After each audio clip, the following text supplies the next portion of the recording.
sejam bem-vindos a mais uma aula do nosso componente. Eu sou a professora Adriana Cabral, do melhor componente que é História, né, gente? Acompanha comigo, então, o objeto de conhecimento da nossa aula. Olha só, né? Aula de número 31, objeto de conhecimento, o Mediterrâneo como espaço de interação entre as sociedades da Europa, da África e do Oriente Médio. Detalhamento, os povos bárbaros. Vamos falar, então, hoje sobre esses povos, né? E a invasão, então, do Império Romano. Acompanha comigo, então, a nossa aula.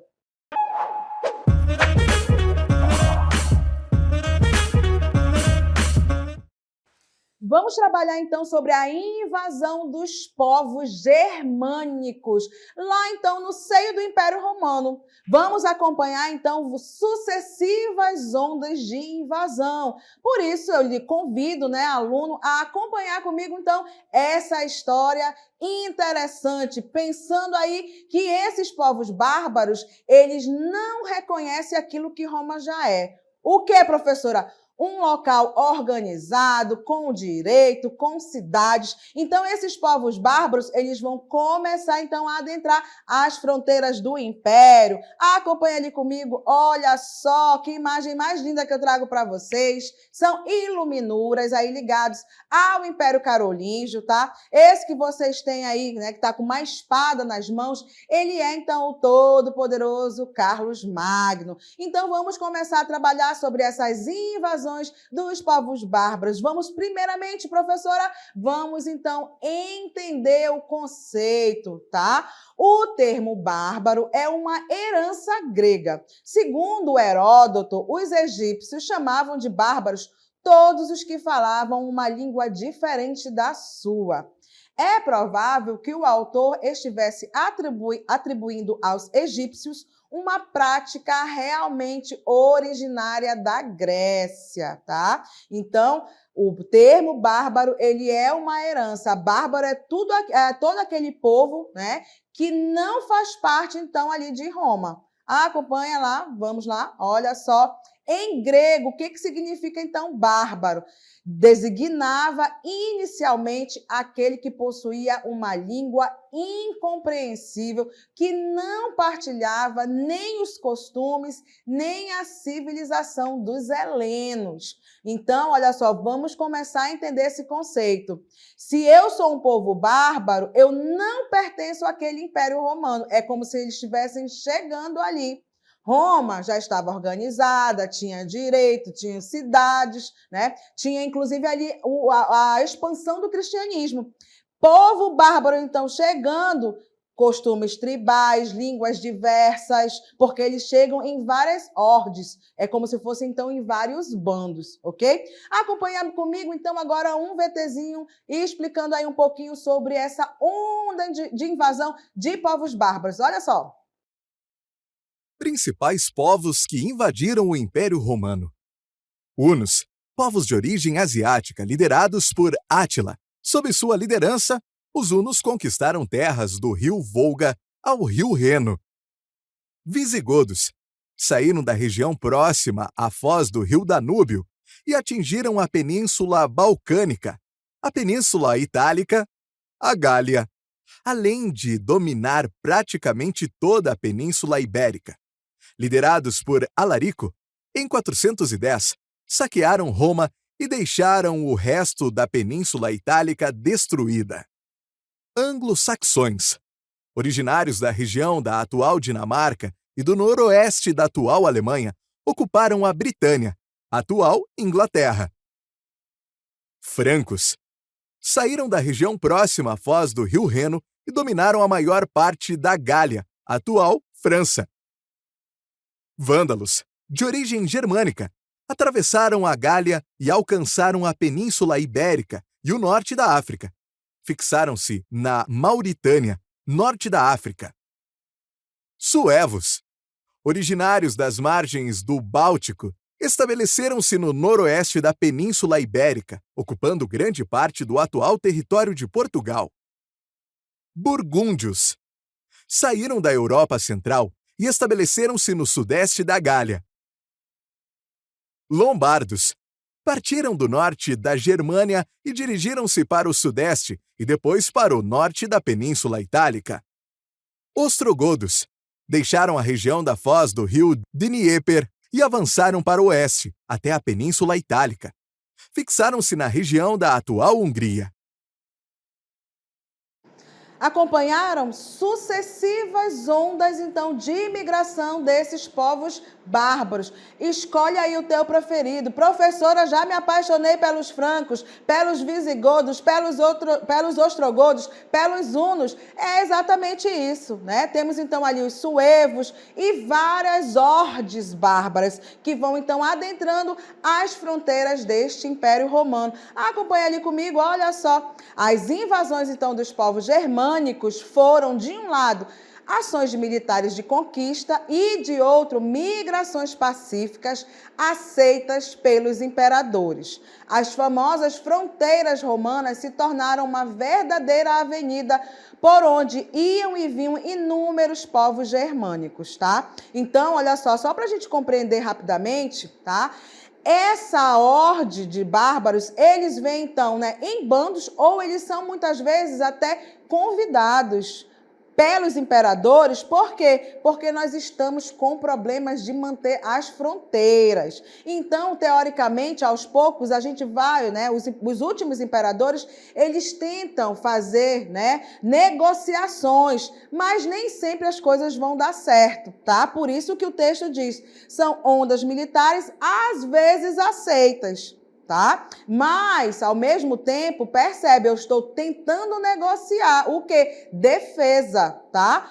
Quando a gente fala sobre essa vasta extensão do Império Romano, eu tenho que pensar também na defesa. Então, teoricamente, deixar hordes bárbaras entrar, dependendo do povo, eu posso melhorar a minha defesa, ok? Acompanha ali comigo, então, algumas características, então, desses povos germânicos. Eles praticavam a agricultura e o pastoreio, não tinham o desenvolvimento da escrita e habitavam terras comunitárias. Quanto à autoridade do chefe da linhagem, esta estendia-se a parentes distantes, além de escravos e órfãos. Todos deviam obediência a ele. Aspectos culturais e religiosos estavam vinculados ao espírito de guerra. A tribo era comandada pelo rei, um chefe escolhido entre todos os homens daquela sociedade. Então, olha só, a gente compreende, então, algumas características, então, dessas hordes bárbaras, tá?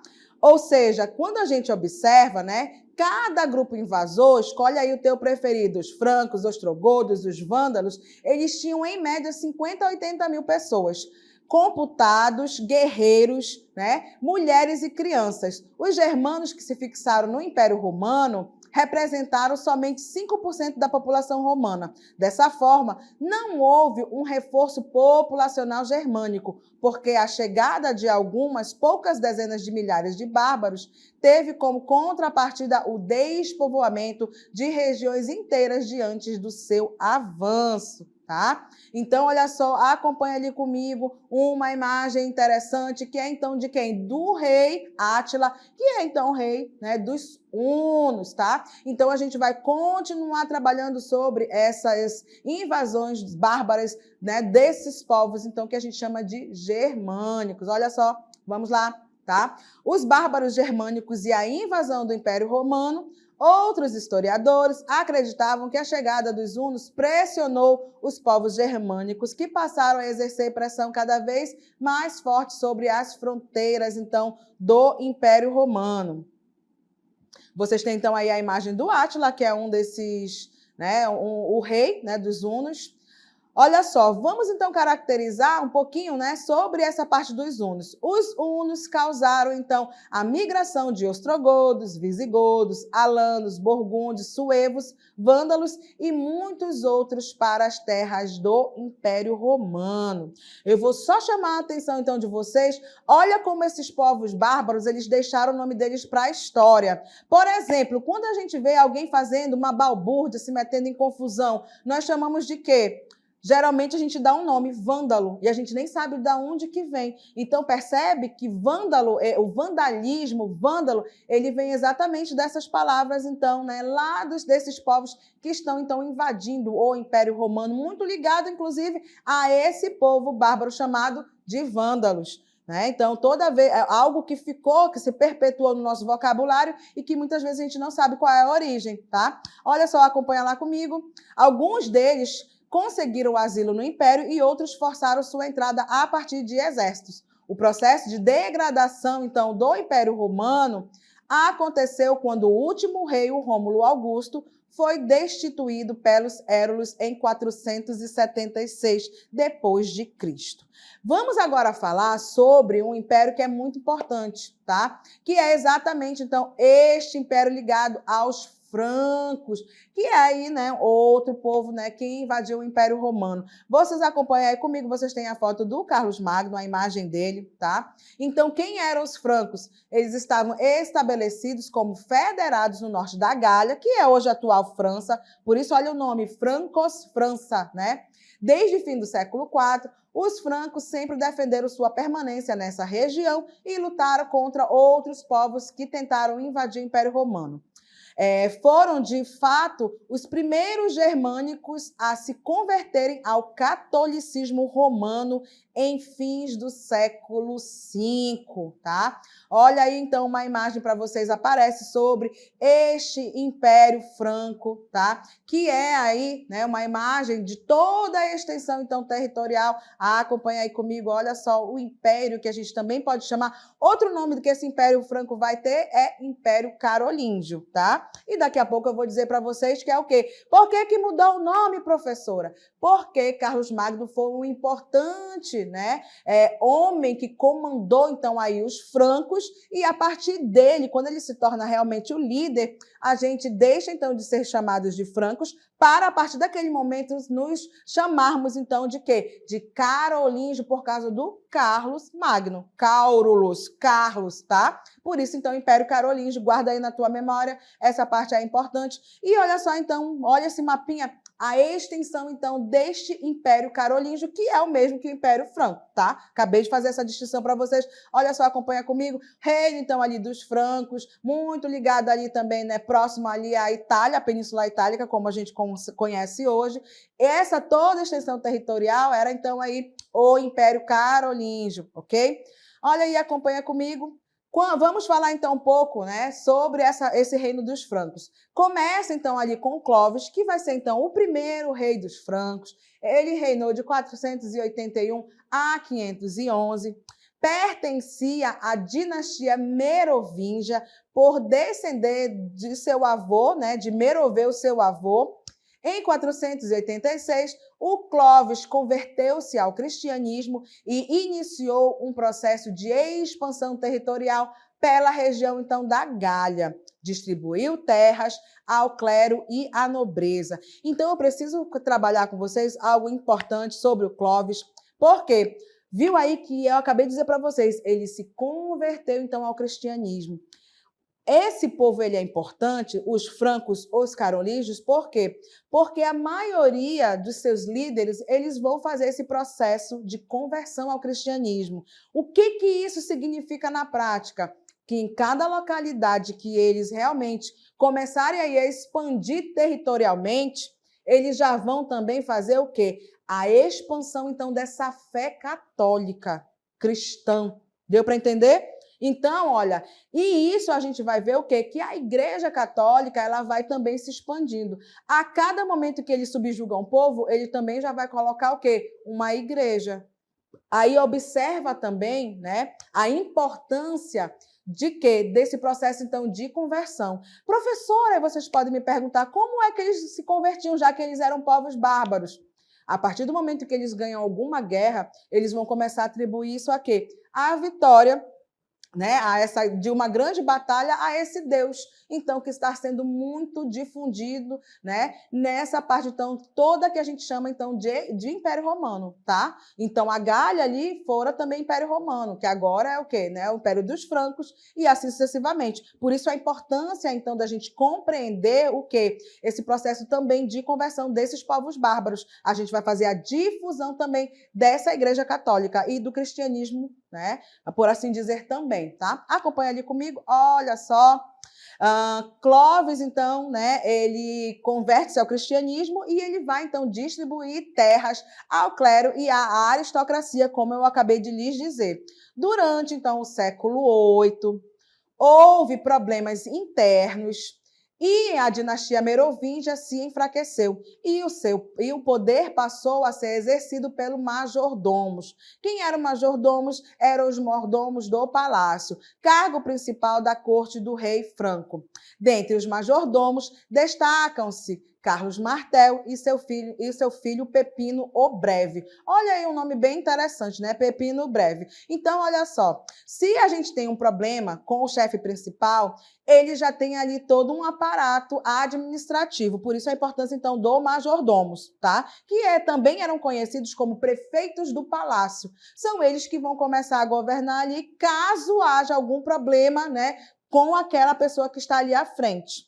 Então, eu tenho o quê? Esses administradores. O problema é que a gente vai ver, então, né, que esses majordomos, eles vão, aos poucos, tomar o poder, fazendo, então, essa administração para os francos. Acompanha ali comigo, olha só, Carlos Martel, em 732, ele vai, então, né, ele era um majordomo, ele vai derrotar os muçulmanos na Batalha de Poitiers, ganhou prestígios como um verdadeiro salvador da cristandade. Seu filho, Pepino o Breve, se consolidou, né? Consolidou, então, o quê? O Pacto Franco-Papal. Ou seja, percebe aí novamente que a professora está, né, falando, então, para vocês o quê? Sobre essa expansão, então, do cristianismo. O que é, então, esse tratado franco-papal? Eu estou, então, aí fazendo as defesas, ao mesmo tempo ganhando territórios, e eu já vou fazendo a expansão, então, desse cristianismo. Por isso que este Império Franco, né, o Império Carolíngio, ele é importante não só para a consolidação desses povos germânicos, povos bárbaros, tá? Mas esse processo, então, de conversão, ele também é importante para a gente entender o lado da expansão, então, do quê? Do catolicismo. Tranquilo? Acompanha ali comigo, vamos falar, então, agora sobre o Pepino o Breve, né? Pepino contava com o apoio decisivo da autoridade religiosa de Roma, o Papa Estevão II. Com esse apoio, o rei Franco cedeu os territórios conquistados da luta contra os lombardos na Península Itálica ao papado e, tempos depois, foi criado os Estados Pontifícios em 756, que hoje, então, é o Vaticano. Percebe, então, olha aí, o que eu estou falando para vocês, né? Essa expansão, tudo aquilo que vocês veem hoje, né, que é ligado, então, aí a Roma, toda a expansão territorial, foi desse período medieval. Foi desse período, então, entre o Império Franco e o Império Carolíngio. Por quê? Porque eu dou terras para esta igreja, tá? Por isso que hoje, né, os estados pontifícios, aonde é Roma, aonde o Papa, né, dá suas bênçãos e dá tchauzinho para a gente nas missas, então, algo territorial que foi ganho neste período que eu estou falando para vocês, lá do Império Franco, tá? Com o Pepino Breve, ok? Então, acompanha ali comigo, olha só que interessante, uma historinha perfeita. Vamos falar, então, agora sobre essa parte dos carolíngios. Agora sim, né? Vamos mudar, então, essa denominação que eu já expliquei para vocês. Franco e carolíngio depende apenas ali da liderança principal. Então, olha só, Carlos Magno, filho do Pepino o Breve, chegou ao poder em 768 e deu continuidade às obras de seu pai. Ele derrotou definitivamente os lombardos e confirmou a doação das terras ao papado.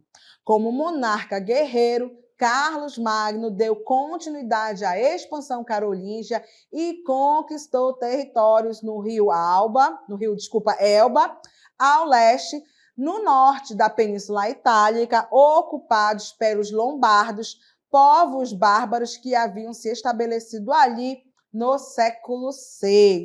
Então, olha que legal, a gente está vendo então essa expansão. Acompanha ali comigo agora de novo, vamos voltar aquele mapinha, tá?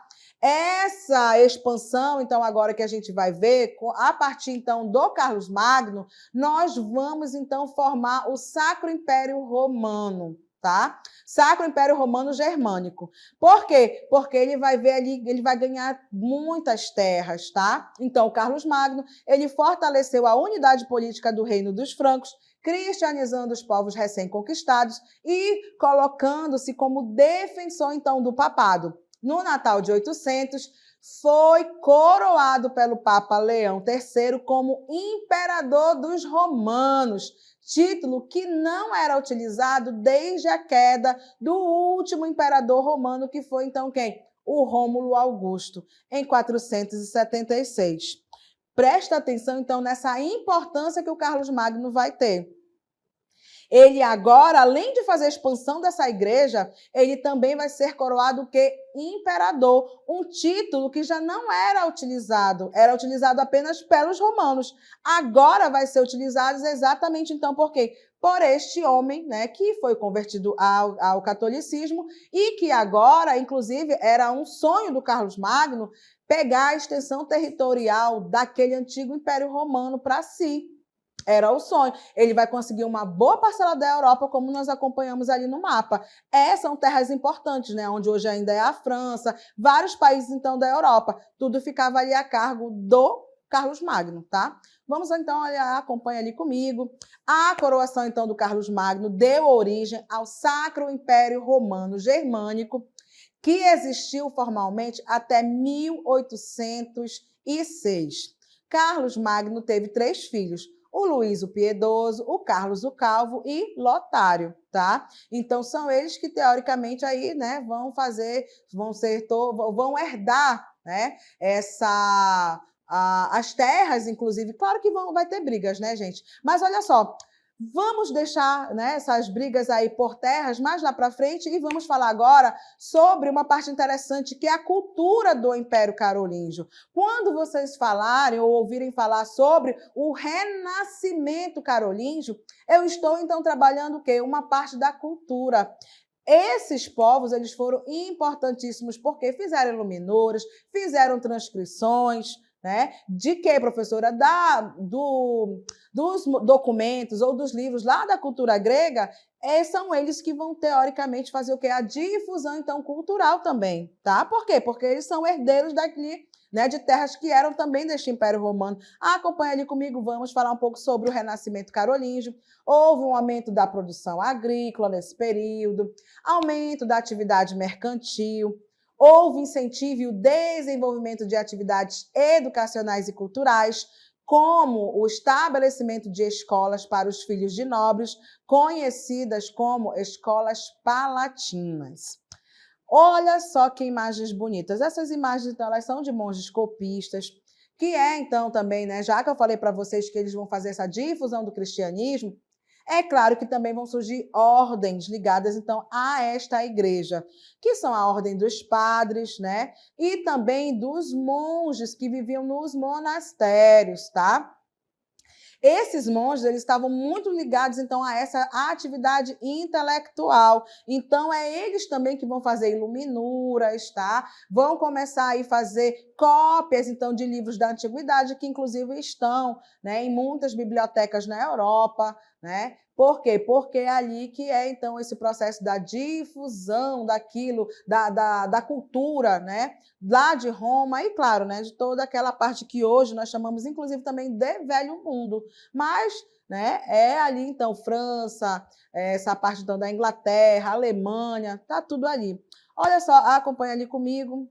Vamos lá. Olha, houve o crescimento, então, de atividades intelectuais nos mosteiros, que são os monastérios. Bento de Núrcia deu origem à Ordem de São Bento, ou Ordens Beneditinas, né, a Ordem Beneditina. Bento de Núrcia escreveu o Regula Monasterium, que é, então, o quê? Ou a regra de São Bento, né? Um conjunto de regras rígidas que regulamentavam a vida dos monges dentro dos monastérios.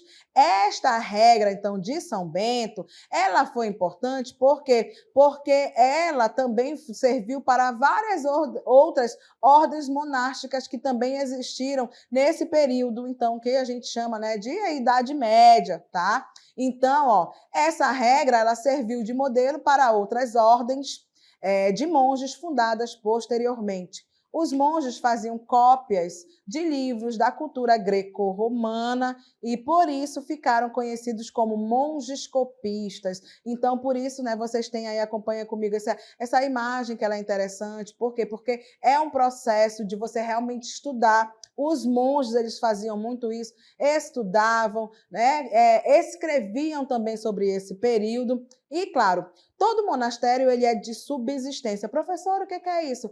Eles não só cuidam do intelecto, de estudar, mas também, óbvio, né, gente, de fazer comida. Então, todo monastério nesse período ele era autossuficiente. Professor, o que é isso? Eu produzo a minha comida que os monges que ali estão, eles vão então comer todos os dias.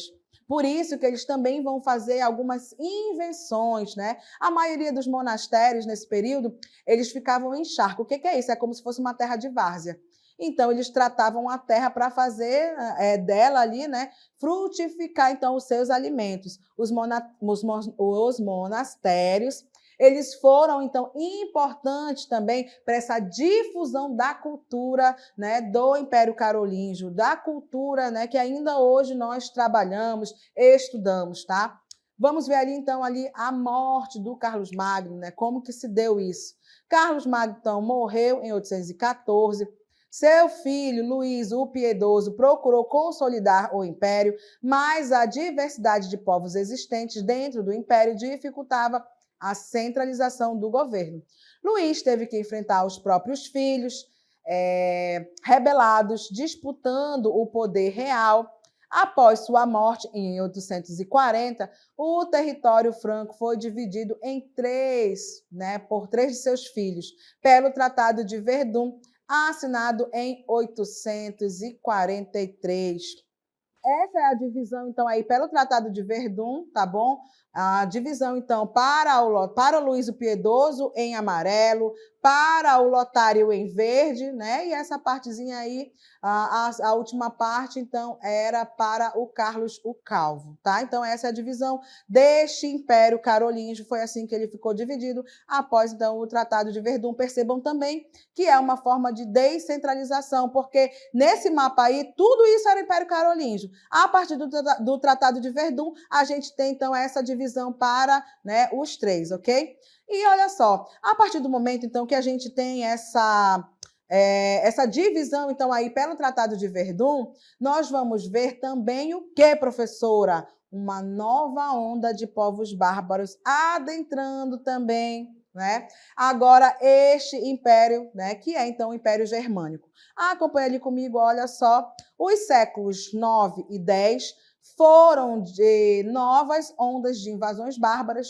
Os ataques provocaram o colapso da autoridade política dos reis. E olha só, guarda aí na tua memória que povinhos lindos, vikings, magiares e sarracenos, dentre outros. São eles agora que vão começar, então, a adentrar o quê? As fronteiras, então, do Império Carolíngio, né? Do Império que a gente chamou, então, também de quê? De Império Germânico, tá? Vikings, magiares e sarracenos. Acompanha comigo? Olha só. O Ocidente adquiriu, então, as características que iriam marcar boa parte da Idade Média, processo de ruralização do ponto de vista econômico e a descentralização política do ponto de vista institucional. E a Igreja Católica, ligada a Roma, ficou como símbolo, então, da cristandade. Vamos, então, agora rapidamente fazer, né, um aparato de como que, né, quais as características que a gente precisa, então, guardar um pouquinho. Fica ligado, então, nessa história. Olha só, os reinos bárbaros, eles eram considerados bárbaros, todos aqueles que não falavam latim e não tinham costumes romanos. Vários reinos bárbaros se formaram no antigo território do Império. As incursões bárbaras, ora se davam de forma violenta, ora de forma pacífica, tendo ocorrido a germanização dos exércitos romanos. Destacaram-se em meio aos povos bárbaros os francos, cujo reino localizava-se onde hoje é a França, foram ameaçados pelos árabes, tendo sido salvos por Carlos Martel. Seu filho Pepino o Breve assumiu o trono do reino, originando a dinastia carolíngia. E, por fim, nós temos aí, sob o reinado do Carlos Magno, né, que a dinastia atingiu, então, o auge do seu poder, formando o Império Carolíngio. A partir da coroação de Carlos Magno pelo Papa como imperador dos romanos, em 25 de dezembro de 800, o poder dos reis europeus passou a ser legitimado pelo Papa, né? E defendia aí o projeto de revitalizar a cultura romana com a criação de escolas para nobres dentro dos mosteiros.